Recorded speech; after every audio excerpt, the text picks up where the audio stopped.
오늘 본문은 골로새서 3장 12절에서 17절입니다.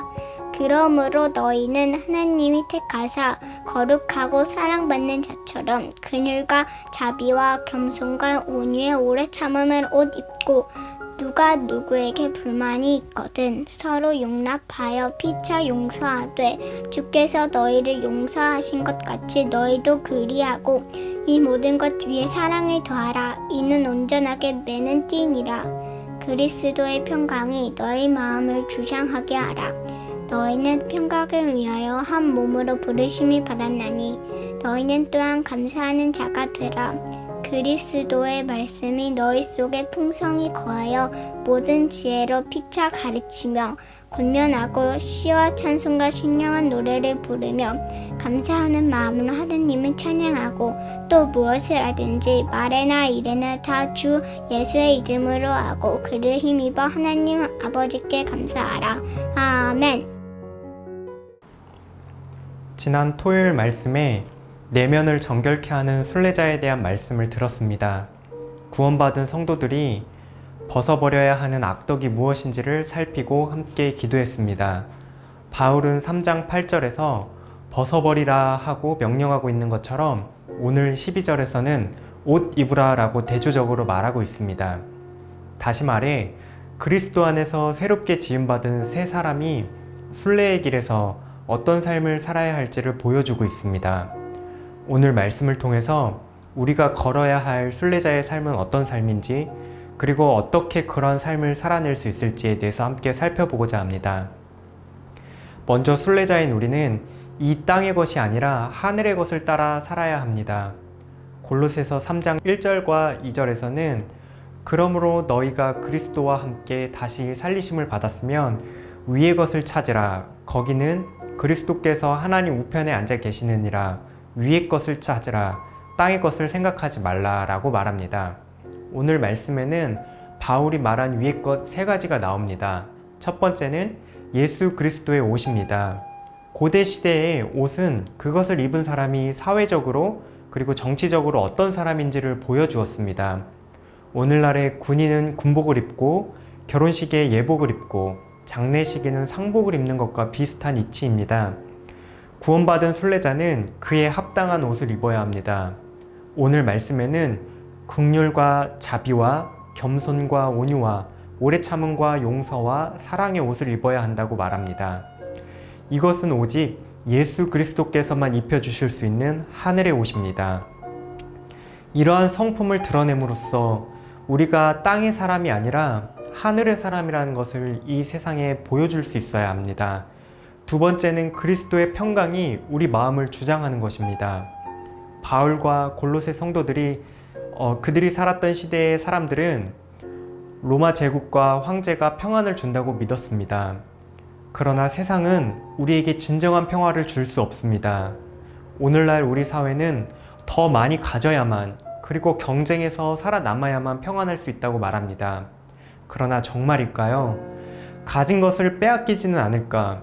그리고 다른 사람이 우리를 앞지르지는 않을까 불안하기 일쑤입니다. 진정한 평화와 만족은 오직 예수 그리스도 안에 십자가의 죽음과 부활을 통해 우리를 하나님 나라로 인도하신 그 은혜와 사랑 안에 있습니다. 세 번째는 그리스도의 말씀이 우리 속에 풍성히 거하는 것입니다. 골로새 교회에는 세상의 철학과 헛된 속임수, 거짓 겸손과 천사 숭배 같은 세상의 말, 언어가 들어왔습니다. 오늘날 우리에게도 다양한 언어가 작용합니다. 진화론을 위시한 과학의 언어, 자본주의, 경제논리, 사회주의, 공산주의 등등 세상에는 다양한 말들이 가득합니다. 이러한 말들이 진리인 것 같고 우리를 구원할 수 있을 것 같지만 그렇지 않습니다. 우리를 자유케 하는 진리는 오직 예수 그리스도의 말씀뿐입니다. 그래서 바울은 우리 안에 무엇보다 그리스도의 말씀을 우리 속에 풍성히 거하고 그것을 가르치고 권면하고 찬송하도록 말하고 있습니다.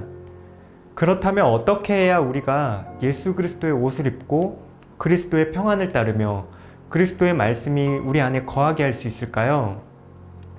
바로 우리는 하나님의 사랑과 예수 그리스도의 용서를 받을 때 하늘의 것을 따라 살 수 있습니다. 오늘 말씀에는 우리가 먼저 사람들에게 긍휼을 베풀고 스스로 겸손하고 온유하고 오래 참고 다른 사람을 먼저 용서해야 그제서야 하나님의 사랑을 받고 예수 그리스도의 용서를 얻을 수 있다고 말하지 않습니다. 우리가 먼저 온갖 고행과 노력을 통해서 마음의 평안을 얻어내야 구원을 얻을 수 있다고 가르치지 않습니다. 우리가 단 한 번이라도 예수 그리스도의 말씀을 어기면 하늘나라에 들어갈 수 없다고 가르치지도 않습니다. 오히려 하나님께서 먼저 우리를 택하여 주시고 거룩하게 구별하여 주셔서 우리를 사랑해 주셨습니다. 우리가 먼저 용서한 것이 아니라 아직 죄인 되었을 때 예수 그리스도께서 우리를 용서하시기로 작정하셨습니다.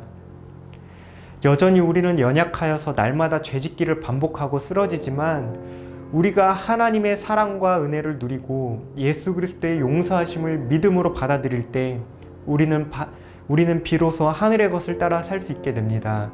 이것이 바로 사랑받는 순례자의 삶입니다. 바울은 오늘 말씀에서 새 사람으로 지음받은 우리의 삶이 어떠해야 하는지를 분명하게 보여줍니다. 예수 그리스도께서 주시는 새로운 성품으로 옷을 입어야 하고 우리 마음은 그리스도의 평강이 이끄시는 대로 따라가야 합니다. 하나님께서는 먼저 이렇게 살아내야 우리를 구원한다고 말씀하지 않으셨습니다. 이러한 삶은 우리를 먼저 사랑하신 하나님의 사랑과 예수 그리스도의 값없는 용서의 은혜를 풍성히 누릴 때 비로소 우리는 그렇게 살아갈 수 있습니다. 이 시간 함께 기도하시겠습니다.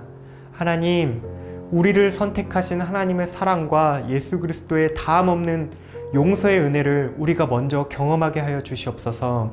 그래서 그 사랑과 은혜 안에서 우리가 새 사람으로 옷 입고 그리스도의 평안을 따라서 그리스도의 말씀이 풍성히 거하는 삶을 살게 하여 주시옵소서. 오늘도 구원받은 순례자의 길을 걷는 청년가족들의 삶 가운데 땅의 것이 아니라 하늘에 계신 예수 그리스도께서 부어주시는 풍성한 은혜가 가득한 하루 되시기를 간절히 바라겠습니다.